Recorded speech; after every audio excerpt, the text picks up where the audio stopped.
नमस्कार। जैसा कि आप सभी मुझसे उम्मीद करते हैं कि मैं जो भी गतिविधि फेडरेशन की होती है उसकी अपडेट लेकर आप तक वीडियो के माध्यम से पहुंचूं।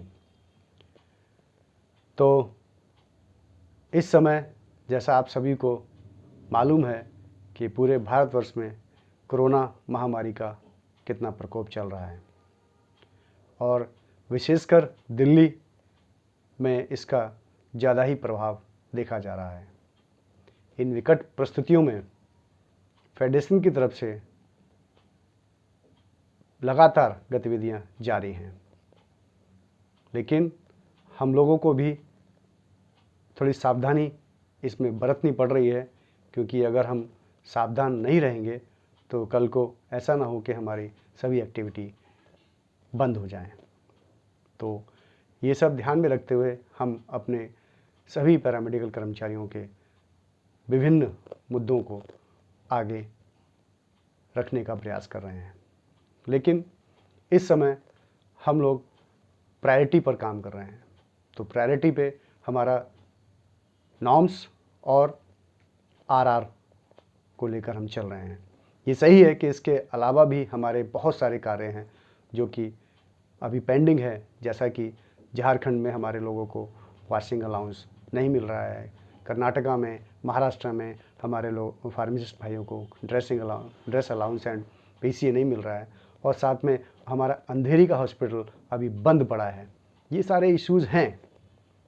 रेडियोग्राफर्स की डीपीसी नहीं हो रही है, ये सभी इशू हैं, लेकिन हम लोग प्रायोरिटी पर इसको करने की कोशिश कर रहे हैं, क्योंकि कोरोना की वजह से हेडक्वार्टर में और मिनिस्ट्री में बहुत कम स्टाफ मौजूद रहता है, जिसकी वजह से हम लोग अपने कार्य को ठीक से अंजाम नहीं दे पा रहे हैं।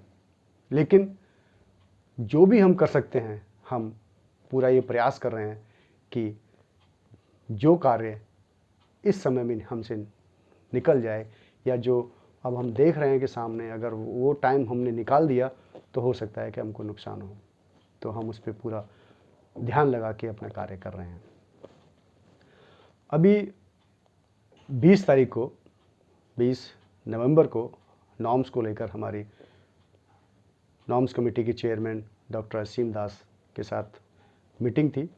मीटिंग का समय हमें 4:30 बजे से मिला, क्योंकि Faridabad medical college dedicated Covid hospital है, जिसके कारण डीन साहब बहुत बिजी चल रहे थे। लेकिन 4:30 बजे से हम लोग 8:30 बजे तक उनके साथ बैठे और बहुत ही पॉजिटिव रिस्पांस डीन साहब का मिला हमें। और सभी मुद्दों पर, जो मुद्दे अभी हाल में मैंने एक रिप्रेजेंटेशन जो मेल भी किया है और डीन साहब से हमने डिस्कस भी किया, वो मैंने आपको व्हाट्सएप के माध्यम से प्रोवाइड कराया है। वो सभी मुद्दों पे हमारा बहुत पॉजिटिव डिस्कशन हुआ। अभी क्या डिस्कशन हुआ, क्या रहेगा, ये जब फाइनल स्टेज पे आएगा तो उसकी अपडेट मैं अवश्य आप तक पहुंचाऊंगा। कुछ मेरा जो अनुभव है, और आपका भी वो अनुभव होगा, कि हम लोग सोचते हैं पैरामेडिकल के लोग, क्योंकि बहुत समय से हमारे बहुत सारे काम पेंडिंग पड़े हैं, तो हमें ये लगता है कि हम किसी न किसी तरीके से अपने कार्यों को अंजाम दे लें। लेकिन साथियों, जैसे कि हमारा पुराना अनुभव है कि हम लोगों ने अलग अलग अपनी लड़ाइयों को लड़कर आज तक कुछ नहीं पाया है, कुछ ऐसी गतिविधियां अब भी मुझे देखने को मिल रही हैं, जिसके कारण हमें अंदेशा है कि हम कोई नुकसान ना उठा लें। तो आप करिए, प्रयास करिए, आप अपने लेवल पे जो प्रयास कर सकते हैं करिए, लेकिन बहुत सोच समझ कर प्रयास कीजिए, क्योंकि जो ये प्रयास आपने जो भी किया, अगर उसका नुकसान हुआ तो फिर कल को आप इसका पूरा का पूरा ठेका फेडरेशन पर डालेंगे।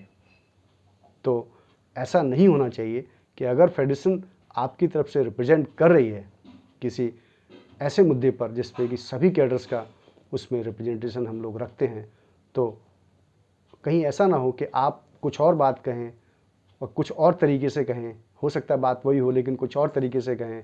हो सकता है कि आपका कोई रिप्रेजेंटेटिव ऐसा है जो अपनी बात को रखने में सक्षम नहीं है और उसका इफ़ेक्ट कोई नेगेटिव आए, तो इन सब की जिम्मेदारी फेडरेशन पे डाली जाएगी, जो कि बहुत गलत होगा।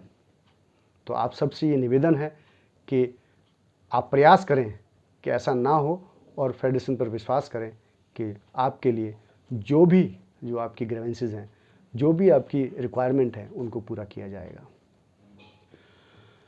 अब मैं उस मुद्दे पर आता हूं जिसकी वजह से फेडरेशन को काम करने में और यूनियन को काम करने में थोड़ा आसान हो सकता है। आप सभी लोग जितने भी कर्मचारी हैं वो सबसे पहले अपने यूनियन के मेंबर हैं और जो यूनियन है वो फेडरेशन की मेंबर है। अब इसमें अभी कुछ समय पूर्व से जो हमने डायरेक्टली कैडर की मीटिंग के माध्यम से हमने अपने एम्प्लॉयज़ के साथ बातचीत की, तो उसके बाद से कुछ ऐसा माहौल हो गया कि सभी को ये लगता है कि हम लोग डायरेक्टली फेडरेशन से जुड़े हुए हैं, जबकि ऐसा नहीं है।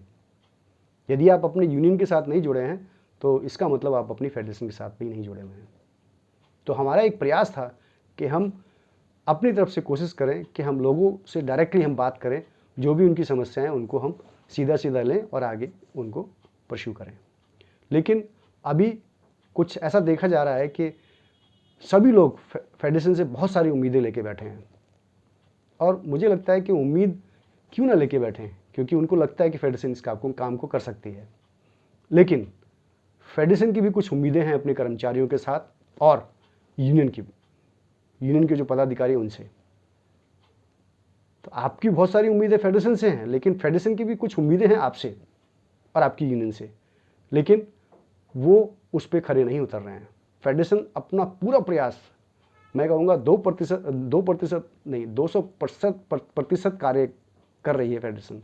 लेकिन जहाँ मैं उम्मीद की बात करूँ, जो फेडरेशन उम्मीद करती है, तो वहाँ अपने कर्मचारियों से या अपने यूनियन से हमें 2% भी नहीं मिल रहा है। तो एक तो बात मैं आपसे ये करना चाह रहा हूँ कि हम समझें कि यूनियन क्या है, फेडरेशन क्या है। आपकी यूनियन जिसके आप मेंबर हैं, वो आपके जितने भी लोकल इश्यूज़ हैं, जो MS लेवल के हैं, जो RD लेवल के हैं, वो उसके लिए रिस्पॉन्सिबल है। और फेडरेशन जितने पॉलिसी मैटर्स हैं, उन पॉलिसी मैटर्स के लिए रिस्पॉन्सिबल है। लेकिन अगर कोई ऐसा कारण आता है कि वो यूनियन के कई बार प्रयास करने पर, लाख प्रयास करने पर अगर वो कोई मामला सॉल्व नहीं होता, तो उसको फिर हम हेडक्वार्टर लेवल पे या मंत्रालय लेवल पे उठाते हैं। लेकिन यहाँ हो क्या रहा है कि यूनियंस अपना प्रयास उस जो उनका स्तर है उस तक नहीं कर रही हैं और वो सीधा सीधा क्या करते हैं, मामले को टालने के लिए, जैसे कि हमारे लोकल अथॉरिटीज़ करती हैं, मामला टालना तो हेडक्वार्टर भेज दिया, वैसे हमारी यूनियंस कर रही हैं कि मामला टालना है तो फेडरेशन को भेज दीजिए, बस हमने लिख दिया फेडरेशन को, अब फेडरेशन देखे। तो ये जो प्रवृत्ति है वो हमारे कार्य में बाधा डाल रही है। हम लोग कोशिश तो करें, अगर ऐसा ही है तो फिर यूनियंस की क्या जरूरत है, फिर डायरेक्टली जो एम्प्लॉयज़ हैं वो सीधा सीधा फेडरेशन से के मेंबर होंगे, तब तो यही करना पड़ेगा। तो ऐसी चीज़ों को हम लोग थोड़ा अवॉइड करें, हम अपना प्रयास भरसक करें, हमको थोड़ा छूट दीजिए ना। हमारे लिए पॉलिसी मैटर्स इतने बड़े इश्यूज होते हैं जो पूरे इंडिया के हमारे एम्प्लॉयज़ को इफेक्ट करेंगे, और आपका प्रयास रहता है कि हम किसी 2 लोगों के कार्य के लिए, एक कर्मचारी के कार्य के लिए हम फेडरेशन कार्य करें, जो कि आपका कार्य है, जो आपकी यूनियन का कार्य है, और इसीलिए हमको थोड़ी बाधा उत्पन्न हो रही है। ऐसा नहीं है कि हम नहीं करेंगे, जरूर करेंगे। आप अगर उसमें सफल नहीं हो पाते तो हम आपको पूरा सहयोग करेंगे। तो और एक बात कि अब तक मैंने ये जो देखा है मैंने कि यूनियंस में, जहाँ भी हमारी स्टेट लेवल पे यूनियंस हैं, वहाँ इलेक्शन नहीं होते हैं, वहाँ सालों साल इलेक्शन नहीं होते हैं। इलेक्शन एक ऐसा प्रोसीजर है कि जब भी कभी आप इलेक्शन कराते हैं तो वो आपको एक तरह की शक्ति प्रदान करता है। प्रशासन भी समझता है, अब आपके एम्प्लॉय भी आपको एक सक्षम मानते हैं कि हाँ आप सक्षम हैं यूनियन के पद के लिए। लेकिन सालों साल इलेक्शन नहीं होते हैं, और मेरा एक निवेदन है आपसे कि यूनियंस में आप इलेक्शन ना कराएं कृपया। हाँ, आपका बायलॉज बोलता है कि भाई इलेक्शन होना चाहिए, ये डेमोक्रेटिक कंट्री है हमारी, इलेक्शन ज़रूरी है, लेकिन मेरा जो कहना है कि आप उसमें वोटिंग मत कराइए, क्योंकि हमारा पैरामेडिकल का जो एक समूह है वो एक ही रहना चाहिए, उसमें दो गुट नहीं बनने चाहिए। क्योंकि जब भी कोई वोटिंग वाली बात आती है इलेक्शन में, तो उसमें क्या होता है कि दो ग्रुप बन जाते हैं, और दो ग्रुप बनने से क्या हो जाता है कि हम लोगों में फ्रैक्शन आ जाता है। तो मेरा ही आपसे सलाह है कि आप जब भी अपने यूनियन का इलेक्शन करें तो उसमें वोटिंग ना करके उसमें सिलेक्शन करें, क्योंकि अगर आपने वोटिंग की तो फिर उसमें फ्रैक्शन पड़ जाता है, और हम लोग जो एकता की बात करते हैं उसमें कई ग्रुप बन जाते हैं और हम अपने आगे बढ़ नहीं पाते हैं। तो इसको लेके मैं आपके सामने अपनी जो सलाह वो ये रखना चाहता था। अब मैं आपको ध्यान दिलाना चाहता हूं कि फेडरेशन की तरफ से एक नोटिस दिया गया था कि 15 दिन तक अगर सभी यूनियंस ने, जिन यूनियंस ने अब तक अपना ईयरली सब्सक्रिप्शन नहीं दिया है, अगर वो सबमिट नहीं कराएंगे तो सबसे पहले उनके जो रिप्रेजेंटेटिव हैं फेडरेशन के ग्रुप में, व्हाट्सएप ग्रुप में, उनको वहाँ से डिलीट कर दिया जाएगा, डिडक्ट कर दिया जाएगा। तो अब वो समय आ गया है कि हम लोग ऐसी एक्टिविटी करने जा रहे हैं। इसके अलावा उसमें कहा गया था कि जो कैडर की मीटिंग्स हैं वो हम उस स्टेट के से मेंबर नहीं लेंगे, लेकिन ऐसा नहीं है। अब हमारी मैनेजिंग कमेटी ने डिसाइड किया है कि अब किसी भी कैडर की कोई कैडर मीटिंग नहीं होगी किसी भी स्टेट से। आप अपने यूनियन के माध्यम से आप रिप्रेजेंट कीजिए फेडरेशन को, आपकी यूनियन के थ्रू ही फेडरेशन का कार्य अब होगा, क्योंकि कहीं ना कहीं हम लोग बाईपास कर रहे हैं, और बाईपास से क्या हो रहा है कि लोगों को लगता है कि भी ठीक है, काम तो हो रहा है। तो अब आगे से हम लोग इस तरीके से कार्य करेंगे कि यूनियन के थ्रू जो भी कार्य होगा, जो यूनियन चंदा देगी उसी यूनियन को हम लोग फोकस करेंगे। इसके अलावा अगला जो हमारा कदम होगा कि अगर फिर भी हमारी यूनियंस जो एफिलिएट यूनियन है वो चंदा नहीं देती हैं, तो फिर हम उनका पब्लिकली उनका नाम डिस्क्लोज कर देंगे।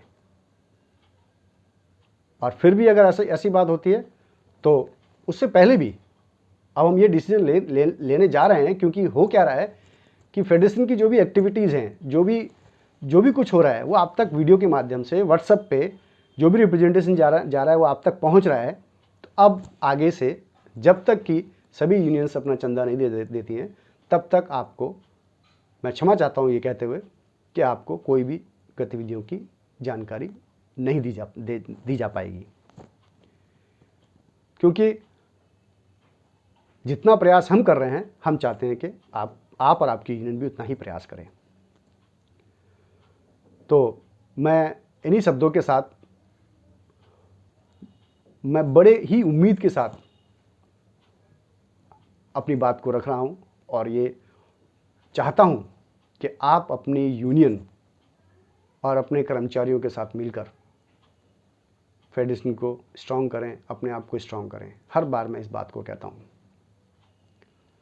अब मैं एक छोटी सी बात और कहना चाहता हूं, क्योंकि सभी लोग, हमारे जो भी ESIC के पैरामेडिकल के स्टाफ है, उनको अच्छे से मालूम है कि जो इस ESIC के अंदर जो कार्य हो सकता है उसके लिए हम पूरी तरह से रिस्पॉन्सिबल हैं, यूनियंस एंड फेडरेशंस, और हम उस पर पूरा कार्य कर रहे हैं। लेकिन कुछ लोगों की ऐसी उम्मीद होती है कि वो चाहते हैं कि बस सेंटर में नहीं है तब भी हमको चाहिए। देखिए, मैं आपको बहुत क्लियर कहना चाहता हूँ कि ESIC एक्ट 1948 सेक्शन 17(2) ये कहता है कि जो भी पे एंड अलाउंसेस सेंट्रल गवर्नमेंट में इंप्लीमेंट होंगे वो ही हमको मिल पाएंगे।